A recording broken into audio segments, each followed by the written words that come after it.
Hello Libra! Welcome dito sa aking channel, Kapalaran 888. Welcome guys! Alamin natin kung anong messages, vibration, gabay energy para sa lahat ng Libra. This is for the 3rd week of October 2025. Para daw sa lahat ng Libra. Okay. First card natin is 8 of Swords and 4 of Coins. Libra. Nakikita ko sir dito Libra na sa linggong ito, ikaw ay happy birthday sa ibang Libra. May iba sa inyo dito na posibleng sa linggong ito ay makakaramdam ka ng entrapment. Okay? Parang nakikita ko sure dito na gusto mong may gusto kang gawin pero hindi mo magawa. And parang ano to blind to the truth. Kahit nakikita mo na may mga mali, parang pumipikit ka na lang. Tinotolerate mo. So, please comment down below if you resonated. Kapamilya na may bisyo, kapamilya na may kalaguyo, parang ganon, or kapamilyang gumagawa ng masama, na nakikita mo, Libra, na posibleng pumipikit ka na lang because you're tolerating, kasi kapamilya mo. So, mag-iingat ka, kasi ang mga ganon pwede kang, kasi pag ganon, binibigyan niya ng Panginoon, ng pagkakataon para ikaw mismo yung makasugpo ng mga kamalian na nakikita mo.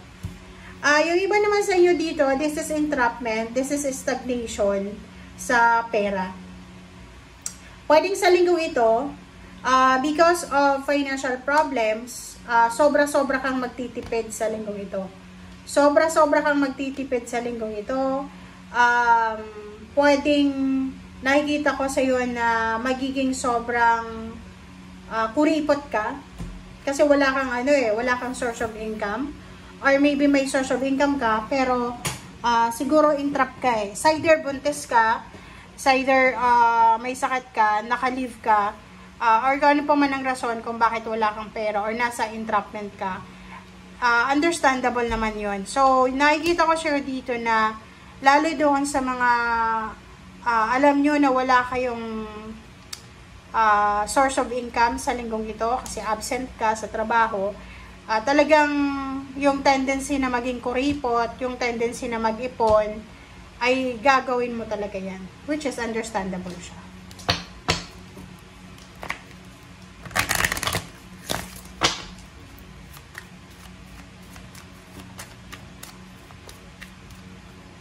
Alright, Libra. So, meron ditong Libra na hindi ka makapag-desisyon. So, hindi ko alam kung ano yan kasi hindi pa naman, di natin nakikita pa yung mga additional cards. But, mayroong pagkakataon ka sa linggong ito na hindi ka makapag-desisyon. Maybe job, career, relationship, parang nasa gitna ka ng crossroad, diba? Yung parang may left and right na option. Hindi mo alam kung anong gagawin mo. Hindi mo alam kung ano yung sisimulan mo. Parang ganun. Oops, sorry. Nakikita ko sir dito na isa sa mga rason kung bakit hindi ka makapag-desisyon is ayaw mong makasakit. Ayaw mong makasakit ng damdamin. Ayaw mong masaktan. Parang ganun. So, nakikita ko pwedeng siya yung parang blind to the truth. Na halimbawa, yung kapatid mo, niloloko ng kanyang asawa, and alam mo na, pag sinabi mo yun sa kapatid mo, pwede silang maghiwalay, masaktan yung kapatid mo. Pero hindi mo naisip na, once na sinabi mo siya, yung kapatid mo ay makakalaya sa isang cheater. Diba? Masakit sa simula, pero, yung pagkakataon na yun, ay parang parang blessing in disguise yan Kasi minsan, di ba, yung mga tao, parang iniisip nila na kahit na nakikita nilang ninanakawan sila, ginagawan sila ng masama, hindi nila sinasaway, tinotolerate nila kasi ayaw nilang makasakit or ayaw nilang masaktan or ayaw nilang i-burn yung bridges na yon, which is mali yun. Aling mali yun, guys. Mas okay pa na magkahiwalay, mag-away para sa katotohanan, hindi yung i-behave natin sa kasamaan. Diba? So, eto siya. Hindi ka makapag-desisyon kasi ayaw mong masaktan or ayaw mong makasakit.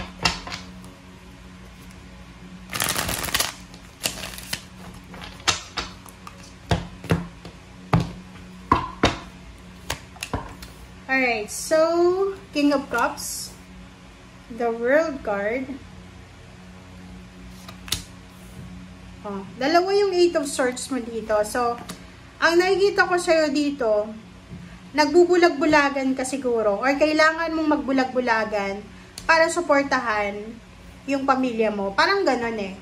Like, may mga tao na alam nilang niloloko sila ng kanilang asawa, ng kanilang pamilya sa pera or relationship. And, tinotolerate nila kasi pinoproteksyonan nila yung mga anak, yung pamilya, yung reputasyon, parang ganon.